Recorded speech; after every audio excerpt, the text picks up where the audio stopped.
الرجیم بسم اللہ الرحمن الرحیم.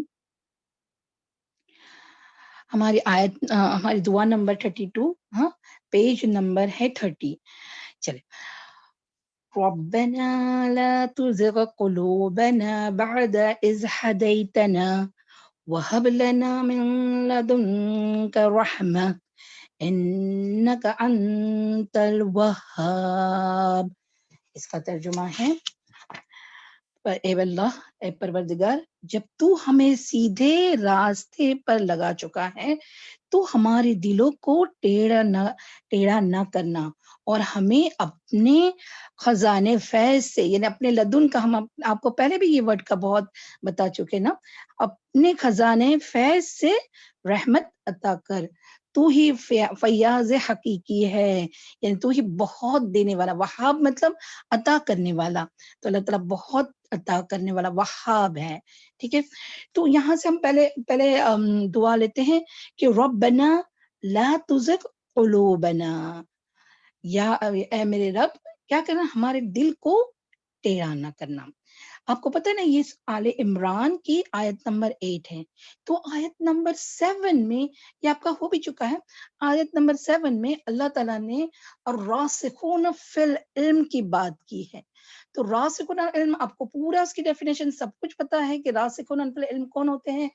جو علم حاصل کرتے ہیں، عمل کرتے ہیں، اس پہ پختگی اختیار کرتے ہیں، اس پہ رہتے ہیں، قائم رہتے ہیں، اور اس پہ دوسروں کو بھی چلانے کی، لے کے جانے کی حرص رکھتے ہیں کہ وہ ہے، ان کے پاس علم ہے تو وہ دوسروں کو بھی دے. یہ راسخون ہوتے ہیں. اب وہ راسخون فی العلم ہو گئے، تو اب یاد رکھنا، یہ دعا تمہارے لیے اور میرے لیے، ہم لوگ کے لیے، ٹیچرز کے لیے بھی اور اسٹوڈنٹ کے لیے بھی. یہ دعا بہت، جو علم سیکھتا ہے قرآن اور حدیث کا علم، اس کے لیے دعا بہت امپورٹنٹ ہے. کیوں امپورٹنٹ ہے؟ دیکھیں کیا ہے. یہ دعا راسخون فی العلم والوں یہ دعا مانگتے ہیں. ہاں، تو کس نے مانگنی چاہیے؟ ہمیں اور تمہیں بھی، ہم سب کو مانگنی چاہیے. جو خاص کر کے دین کا علم سیکھتے سکھاتے ہیں، ان کے لیے یہ خاص دعا ہے. باقی سب لوگ بھی مانگ سکتے ہیں، صحیح ہے، لیکن ہمارے لیے یہ بہت امپورٹنٹ ہے. کیوں؟ دیکھیں، جو علم حاصل کرتے ہیں قرآن دین کا، ہاں، جو راسخ بننا چاہتے ہیں، چلے راسخ اللہ تعالیٰ یہ تو دیتا ہے. ہاں، اللہ تعالیٰ ہی علم عطا کرتا ہے. جو بھی نیکی ہے وہ اللہ تعالیٰ ہی عطا کرتا ہے، رائٹ. تو علم دینا بھی اللہ کا کام ہے. لیکن ان کے پاس جب علم آ جاتا ہے تو وہ اللہ تعالیٰ کا خوف رکھتے ہیں کہ کہیں ایسی ہدایت ملنے کے بعد، علم ملنے کے بعد میرے میں یعنی یہ نہ آ جائے کہ میں پھسل جاؤں، میں اس راستے سے ہٹ جاؤں. میری بات سمجھ میں آ رہی ہے؟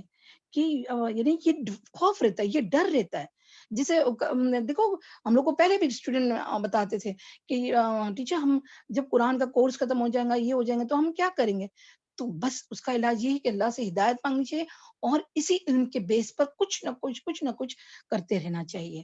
ٹھیک ہے، یعنی علم سیکھنے کا، سکھانے کا یہ دور، یعنی قرآن اور حدیث اب جب پکڑ لیے تو یہ مرتے دم تک ہمارے ہاتھ میں رہنا چاہیے. ٹھیک ہے نا. تو پھسل جانے کا ڈر رہتا ہے ہمیں. کس سے؟ یعنی یہاں راسخون کی بات چل رہی، اور یہ ہمارے لیے ہے کہ ہمیں کہیں ہدایت ملنے کے بعد ہمارے دل ٹیڑھے نہ بن جائیں. اب دل ٹیڑھا ہونا کیا ہوتا ہے؟ اور اس کا کنسرن بہت ہونا چاہیے ہمیں کہ ہم ابھی اللہ تعالیٰ یعنی ابھی بھی یا کبھی بھی ہمارے اللہ تعالیٰ ہمارا دل ٹیڑھا نہ کرنا. تو دل ٹیڑھا یہ کیا ہو جاتا ہے، یعنی یہ کیا ہونا ہے؟ تو اس کا یہ ہونا ہے کہ دل ٹیڑھا ہو جائے، دل میں کجی آ جائے، تو سارا جسم، یعنی سارا ہمارا جو کچھ ہم نیکی کرتے، جو کچھ کرتے نا، وہ سارا بولتے نا گئی بھینس پانی میں، سب چیز ہٹ جا سکتی ہے اگر دل ٹیڑھا ہو جائے. تو دل ٹیڑھا ہونے پر آپ کو یہ حدیث بھی پتہ ہوگی، بہت معروف حدیث ہے کہ آپ صلی اللہ علیہ وسلم نے فرمایا، خبردار، جسم میں ایک لوتھڑا ہے، جو بگڑ جائے تو سارا جسم بگڑ جاتا ہے. اللہ وحی القلب، یعنی وہ خبردار، سنو وہ کیا ہے؟ وہ انسان کا دل ہے نا. سنو وہ دل ہے. آپ صلی اللہ علیہ وسلم نے کیا کہا؟ سنو وہ دل ہے. تو اس لیے دل کی درستگی کے لیے دعا کرنی چاہیے. اور ربنا لا تزغ قلوبنا، ہے نا، اللہ تعالیٰ ہمیں دلوں میں، ہمارے دلوں میں ٹیڑھا پن نہ آ جائے. اور ایک حدیث ہے کہ آپ صلی اللہ علیہ وسلم نے فرمایا دل رحمان کی 2 انگلیوں کے درمیان میں ہے. اگر وہ چاہے، یعنی اگر اللہ چاہے تو وہ سیدھا کر دے، اور اگر اللہ چاہے تو اسے بگاڑ دیں، ٹیڑھا کر دیں. ہاں، تو اسی لیے تو ہم دعا اللہ سے مانگتے نا کہ ربنا لا تزغ قلوبنا، ہمارے دل کو ٹیڑھا نہ کرنا. کیوں؟ کیونکہ ہمارا دل تو اللہ کے ہاتھ میں ہے نا. اللہ تعالیٰ گویا دل اللہ کے ہاتھ میں، لہٰذا اسے ہی دعا مانگنی چاہیے. یا اللہ تو ہم کو ہدایت پر رکھ. کوئی شخص اس بات پر تکبر نہ کرے کہ علم کی انتہا کو بھی پہنچائے نا، یعنی بہت سارا بھی علم حاصل کر لے، چاہے دین کا ہو یا دنیا کا ہو، جو بھی، تو اسے اس کے دماغ میں یہ بات نہ آئے کہ میں کبھی پھسل نہیں سکتا. ایک تو پہلے تو کو شیطان کا بھی بتایا تھا، اور دوسرا یہ اپنا نفس ہی بہت پھول جائے گا کہ ہاں میں نے تو اتنا سب علم حاصل کر لیا، تو اب مجھے ہدایت سے مطلب میں ہدایت سے ہٹ نہیں سکتا. نہیں، یہ بات آنی نہیں چاہیے ہمارے اس میں، ٹھیک ہے نا. تو اور یہ بھی کہے کہ میں ہی بالکل درست بات کرتا ہوں کیونکہ میرے پاس بہت علم ہے، اور میرے علم سے بڑھ کر کسی کا علم نہیں. تو یہ سخت ناپسندیدہ بات ہے. علم کا تکبر، علم سے اپنے دل میں ٹیڑھا پن آنا بہت بہت ناپسندیدہ بات ہے. تو کوئی بھی شخص علم کی بنا پر اپنی ہدایت کا معیار نہ رکھے. ٹھیک ہے، ہم نے آپ کو پہلے بھی شیخ عبد القادر جیلانی جو بڑے عالم تھے ان کی بات بتائے تھے نا، ہے نا. کیا بتائے تھے کہ ان کو ایک بار شیطان نے بھٹکا کر کیا کہا کہ تیرے لیے تو ساری نمازیں معاف ہے عبد القادر جیلانی، تیرے لیے ساری نمازیں معاف ہے. تو انہوں نے کیا کہا تھا کہ انبیاء علیہ السلام سے نماز معاف نہ ہوئی تو مجھے کیسے اللہ تعالیٰ معاف کر سکتا ہے. تو پھر اس نے کہا ارے، شیطان نے کیا کہا کہ تیرے علم نے تجھے بچا لیا. تو پھر وہ لعنت کرتے ہیں شیطان پر کہ میرے علم نے نہیں، یہ تو میرے اللہ نے مجھے بچا لیا. سمجھ میں آیا؟ تو بچانا بھی اللہ کا کام، دینا ہدایت بھی اللہ کا کام ہے نا. تو ہمیں ہدایت مانگنی چاہیے. میں کیوں آپ لوگوں سے اتنا کیونکہ اب آگے ہم یہ سیکھنے سکھانے کے عمل میں ہے نا، ہے نا. تو ہمیں ہدایت کی بہت ضرورت ہے. اور ربنا لا تزغ قلوبنا، کہ ہمیں اللہ تعالیٰ ہدایت دے اور ہمیں اس علم کی وجہ سے ہمارے دل میں ٹیڑھا پن نہ آئے. صحیح میں میری بات سمجھ میں آ رہی ہے آپ کے؟ تو یہ اور اس کے بعد اور ایک بھی ہماری دعا تھی کہ اس میں جمے رہنے کے لیے، ہاں، یا مقلب القلوب ثبت قلبی علی دینک، یا مصرف القلوب صرف قلبی علی طاعتک. آپ کو پتا ہے نا کہ یہ دعا اللہ تعالیٰ سے ہم کیا کہتے ہیں کہ میرے دل کو ثابت قدم رکھ دین پر، تیری اطاعت پر، ہے نا. تو وہ رسول اللہ صلی اللہ علیہ وسلم کے بارے میں جیسے ام سلمہ رضی اللہ عنہ سے پوچھا گیا کہ آپ صلی اللہ علیہ وسلم کثرت سے کون سی دعا مانگتے تھے، تو کثرت سے بہت ساری دعاؤں میں یہ ایک دعا تھی. کیا؟ یا مقلب القلوب ثبت قلبی علی دینک.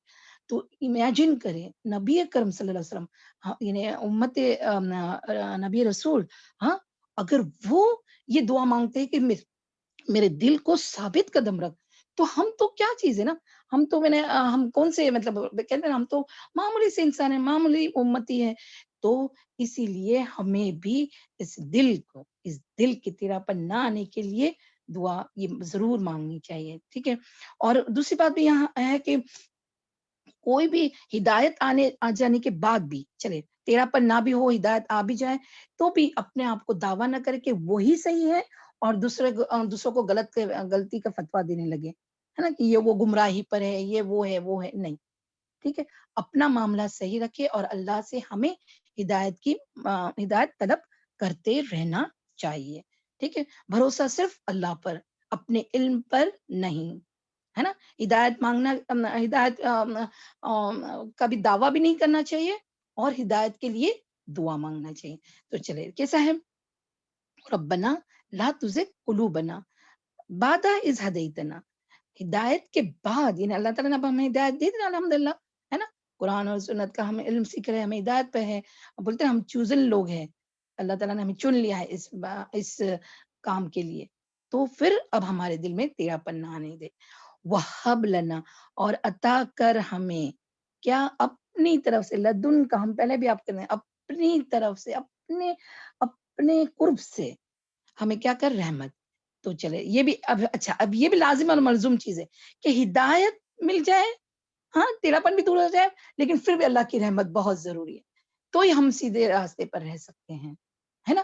ہدایت کے ساتھ رحمت، کہتے ہیں کہ اللہ کی رحمت ہی ہمیں جنت میں پہنچائے گی. تو ہدایت تو ہم دنیا میں کام کرتے رہیں گے، تو جو اچھے کام کریں گے نا تو ہی اللہ کی رحمت جوش مارے گی نا قیامت کے دن، صحیح ہے نا. تو اللہ کی رحمت کو جوش کے لیے تو ہمیں یہاں پر ہدایت اور اچھے کام عمل صالح کرنا پڑے گا، ہے نا. یہ لازم ملزوم ہے، دونوں ایک دوسرے پہ ڈیپینڈنٹ ہے، ٹھیک ہے. تو پھر ہم کو کیا کرنا ہے، رحمت بھی مانگنی ہے. تو اللہ کی رحمت دیکھیں یہ کتنی جامع دعا ہے نا، کہ ٹیڑھا پن بھی نہ آئے، ہاں ہدایت کے بعد، ہاں اور ہدایت ہٹے بھی نہیں ہمارے سے، اور ہمیں اپنی طرف سے رحمت عطا کر. انکا انت الوہاب، یا اللہ تو ہی بہت عطا کرنے والا ہے. وہاب مطلب ہر چیز عطا کرنے والا، عطا تو اسی کی ہے نا. ساری چیز، رحمت بھی عطا کرے گا، ہدایت بھی عطا کرے گا، جو بھی ہمارے پاس جو رزق، جو نعمت، جو کچھ ہے وہ عطا وہی کرتا ہے. تو وہاب کون ہے؟ اللہ تعالیٰ. تو یہاں پر ہم کیا عطا کرنے کے لیے مانگتے ہیں کہ دل میں ٹیڑھا پن نہ آئے ہدایت کے بعد، اور ہمیں رحمت عطا ہو.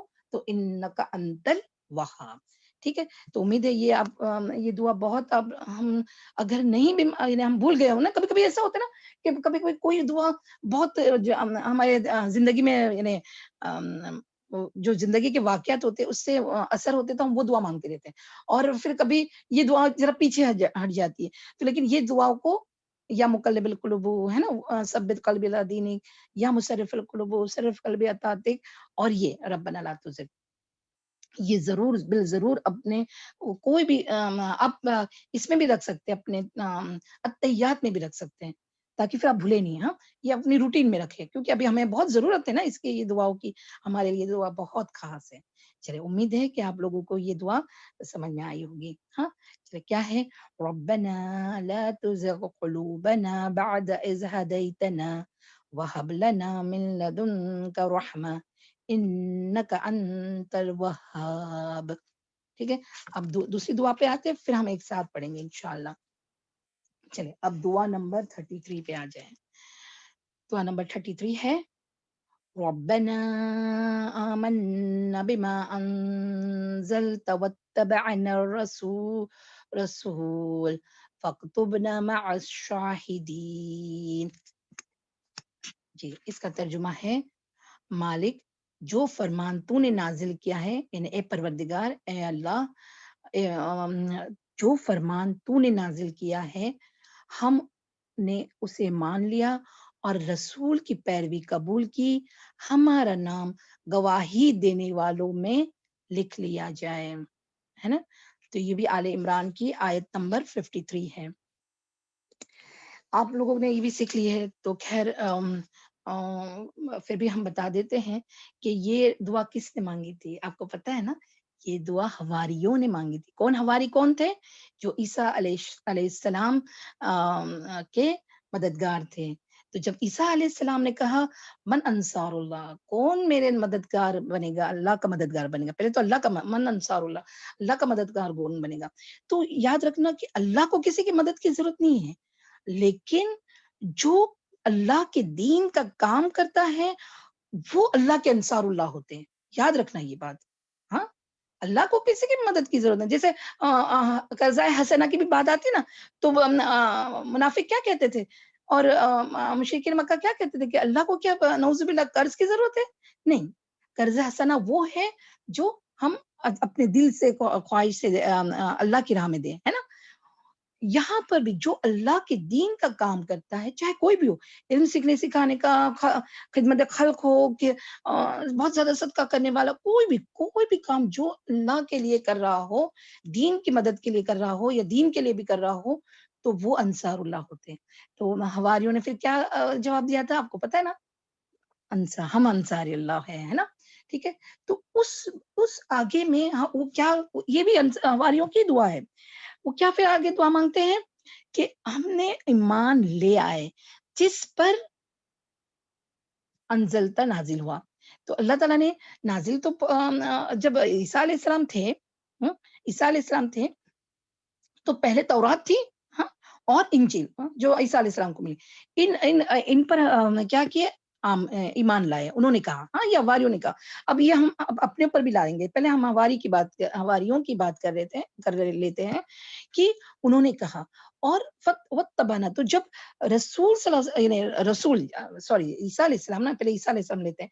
عیسیٰ علیہ السلام کا اگر ہم مان رہے کہ جو کچھ ان پہ نازل کیا ہے وہ ہم ایمان لے آتے, تو پیروی کرنا بھی بہت ضروری ہے. رائٹ, رسول کی پیروی کرنا بہت ضروری ہے. اور پھر ہمیں کس کے اس میں لکھنے, گواہی دینے والوں میں. تو یہاں ہر مفسرین نے یہ شاہدین کی جو بات ہے نا, اس میں صحابہ کرام رضی اللہ عنہ اجمعین کو لیا ہے. سبحان اللہ. ٹھیک ہے, تو اب یاد رکھیے کہ ہماری لوگ کو کیسے پتا کہ صحابہ کرام, مطلب صحابہ کرام کا کس طرح معلوم ہوا. تو اب یاد رکھنا کہ انجیل میں عیسیٰ علیہ السلام نے کہا کہ اللہ نے ذکر کیا ہے کس کا, آپ صلی اللہ علیہ وسلم کا بھی اور آپ صلی اللہ علیہ وسلم کے ساتھیوں کا بھی, جو آپ صلی اللہ علیہ وسلم, ایسے ساتھی جو آپ صلی اللہ علیہ وسلم کے بہت مددگار بنیں گے. اور وہ بھی دعا ہے, وہ بھی ہے نا, لِتَكُونُوا شُهَدَاءَ عَلَى النَّاسِ. تو صحابہ, اس پہ صحابہ کرام, ہم امت محمدیہ سب آتے نا. تو اس وجہ سے کہتے ہیں کہ مفسرین نے اس کی کیا یہ دیے کہ شاہدین کون ہیں, صحابہ کرام ہیں. ٹھیک ہے, تو حواریوں نے چاہا کہ وہ بھی اس طرح بنے جس طرح صحابہ کرام اپنے رسول صلی اللہ علیہ وسلم کے لیے بنے تھے, اور وہ بھی ہم ایسے ہی گواہی دیں, گواہ بن جائیں. میری بات سمجھ میں آ رہی ہے؟ تو یہاں پر اتنا ایسا, مطلب تھوڑا فکر یعنی بہت یہ آتا ہے نا کہ صحابہ کرام کا کتنا بڑا درجہ ہے نا, حواریوں کا بھی درجہ ہے الحمدللہ. ٹھیک ہے, تو اب یہ اپنے پر رہتے ہیں. ہم کیا دعا مانگیں گے کہ آمنا بما انزلتا. تو آپ کو یاد ہے نا سورہ بقرہ کی پہلی آیت کے, ہم اس پہ بھی مان رکھتے جو پہلے نازل ہوئی اور جو آپ صلی اللہ علیہ وسلم پہ بھی نازل ہوئی ہے نا. تو ہم سب پہ مانتے ہیں, لیکن جو پہلے گزر چکی تورات انجیل, اس پہ لوگوں نے اپنا سے مکس کیا گیا ہے, اپنی بات رکھ دی ہے, اللہ کی بات تھوڑی ہٹا دی ہے, اصل فارم میں نہیں ہے وہ کتاب. اسی لیے انزلتا کتاب, اسی لیے وہ وہاں پر بھی ویسی دعا آئی ہے نا. تو ہمیں بعض اس میں سے ماننا چاہیے اور بعض کا بس چپ رہنا چاہیے. کبھی بھی آپ کے سامنے تورات اور انجیل پاتا ہے تو نہ ایک دم تصدیق کرے نہ ایک دم سے رد کر دے. ہاں, ٹھیک ہے, اور اگر وہ بات قرآن میں ہے تو تصدیق کر لے. اور تو ابھی ہم یہ دعا کیا مانگ رہے ہیں, ہم اپنی طرف کیسے لیں گے کہ ہم جو نازل ہوا آپ صلی اللہ علیہ وسلم اور آپ صلی اللہ علیہ وسلم کے اوپر پہلے بھی, وہ سب پر ہم ایمان رکھتے ہیں, ہے نا. پھر اس کے لیے پیروی کرنے کی ضرورت ہے. اب رسول اللہ صلی اللہ علیہ وسلم کی پیروی ہم کیسے کریں گے, خالی بول دیں گے بس we are the followers of Rasool Allah صلی اللہ علیہ وسلم اور بس بات ختم نہیں. ہم اس کا علم حاصل کریں گے کہ سنتوں پر کیسے چلے, آپ صلی اللہ علیہ وسلم کی زندگی, حیات ثوانیہ, حیات میں کیسے انہوں نے کس طرح کیے تھے, کیا کیے تھے, تو ہماری زندگی میں اس کو عمل میں لانے کی ضرورت ہے. فَاكْتُبْنَا, پیروی کریں گے کس کی رسول اللہ صلی اللہ علیہ وسلم. ابھی ہم تو صحابہ کرام جیسے ان کے سامنے نہیں ہیں, لیکن ہمیں کیسے, ہمیں علم حاصل کر کے کہ یہ بھی سنت ہے, یہ بھی سنت. آپ یاد رکھنا, چھوٹی سے چھوٹی بھی سنت کبھی بھی اب اس کو چھوٹی نہیں سمجھنا. ٹھیک ہے, اب سوتے وقت دائیں ہاتھ گال کے نیچے رکھ رہے کیونکہ سنت کو فالو کرے, یقین ماننا اس کا اجر بہت ہے. تو سنتوں کی پیروی کرنا کوئی معمولی بات نہیں ہے. ٹھیک ہے, تو اچھا, یہ جو بات ہے نا شاہدین, تو میں نے کہا نا کہ یہ صحابہ کی بات آئی ہے. تو صحابہ کون سے لوگ تھے, نیک لوگ تھے. تو اب ہم اپنی ہمیں حرص ہونا چاہیے, ہمیں شوق, پہلے تو ہمیں شوق ہونا چاہیے کہ ہم صحابہ کرام جیسے عمل کریں. رائٹ, یہ شوق سب کو ہے, امید ہے نا, ہم رکھتے ہیں نا کہ صحابہ جیسا شوق ہمیں بھی آئے. اب صحابہ تو ہے نہیں, تو اب ہم کیا حرص رکھیں گے, نیک لوگوں کی صحبت. نیک لوگوں کی صحبت رکھنا بہت ضروری ہے، اس کا طلب بھی کرنا چاہیے، ان سے رکھنا بھی چاہیے اور نیک لوگوں سے محبت بھی کرنی چاہیے۔ تو نیک لوگ جو ہمارے سامنے ہیں وہ ہو یا 1400 سال پہلے صحابہ کرام رسول اللہ علیہ وسلم جو رسول تھے یا 4000 سال پہلے ابراہیم علیہ السلام تھے یا یعنی سب سے وہ نیک لوگ تھے نا، انبیاء علیہ السلام نیک لوگ تھے نا، تو ان کی محبت ہم میں آ جائے اور صحبت ابھی ہمیں نیک لوگوں کی رکھنی چاہیے، ایسی ایسی محفل میں آنا چاہیے جہاں نیک لوگوں کی اور نیک بات یعنی اللہ کی بات ہو اور نیک لوگ وہاں پر۔ میری بات سمجھ میں آ رہی ہے؟ اور ایک بات اب بھی نیک لوگوں کا ساتھ ہونا بہت ضروری ہے اور اس سے کیا ہوتا ہے پتہ ہے؟ اس سے ہماری نیکیاں بھی بڑھتی ہیں، ہمیں نیکی کے مواقع ملتے ہیں اور دوسری بات یاد رکھنا کہ یعنی صحابہ کیا تھے؟ خیر والے لوگ تھے نا، تو خیر والے لوگوں کے ساتھ سپورٹ ہونا بہت ضروری ہے۔ اب یاد رکھنا ہم امت مسلمہ آج کیوں ادھر ادھر ہے کیونکہ خیر کے کام میں اچھا پتا ہوتا ہے کہ خیر کا کام ہے لیکن سپورٹ نہیں کرتے ایک دوسرے سے۔ سپورٹ بھی بہت کرنا چاہیے، جو نیک کام کرتا ہے اس کا سپورٹ کرنا چاہیے، جو یعنی پھر کیا ہوتا ہے اس سے اتحاد ہوتا ہے، اتفاق ہوتا ہے، محبت بڑھتی ہے نا؟ جو بھی یہ نہیں ہے کہ ارے وہ یہ نیک کام کر تو میں اس سے آگے بڑھ جاؤں یا میں اس سے کمپٹیشن نہیں ہے، سپورٹ ہونا چاہیے، بہت ضروری ہے آج کے دور میں، ہے نا؟ تو خیر کے کام میں ایک دوسرے کا مددگار ہونا چاہیے، وہ کیسے ملے گا کہ کیونکہ نیک لوگوں کے صحبت میں ہم آئیں گے اور اللہ تعالیٰ سے پھر ہم وہ شاہدین میں گنے جائیں گے، یاد رکھنا فَاكْتُبْنَا مَعَ الشَّاهِدِينَ۔ تو بہت ضروری ہے ہمارا کہ ہم خیر کے کام میں ایک دوسرے کا سپورٹ کریں۔ تو خیر کا کام کوئی بھی ہو سکتا ہے، علم سیکھنے سکھانے کا، کوئی اور کام جیسے مجھے یہ جب پڑھی نا تو مجھے یاد آیا کہ ماشاءاللہ ہمارا جو اس کا کام ہوا تھا نا دیکھو جب چیزیں کا اور چیریٹی کا جو پروگرام ہوا تھا ماشاءاللہ آپ نے سب نے بہت سپورٹ کیا تھا الحمدللہ تو کتنا سکسیسفل ہوا تھا رائٹ کسی نے بھی اپنے انا پہ نہ لیا نا کہ ہم کیوں کرے یا ہم آگے بڑھے ماشاءاللہ تو مجھے وہ بات میرے دماغ میں آ گئی الحمدللہ یہ بھی ہم ہماری کلاسز چلاتے ہیں اس میں بھی آپ لوگوں کا سپورٹ ہے ہم ٹیچرز کا ایک دوسرے کا سپورٹ ہے الحمدللہ ہاں تو اس میں بھی اسی لیے تو خیر کا کام چل رہا ہے الحمدللہ بہت ثم الحمدللہ ہاں ٹھیک ہے نا چلے بس آج یہیں تک رکھتے ہیں اس کی تفسیر جی صبا بس کرے ہم تھوڑا سا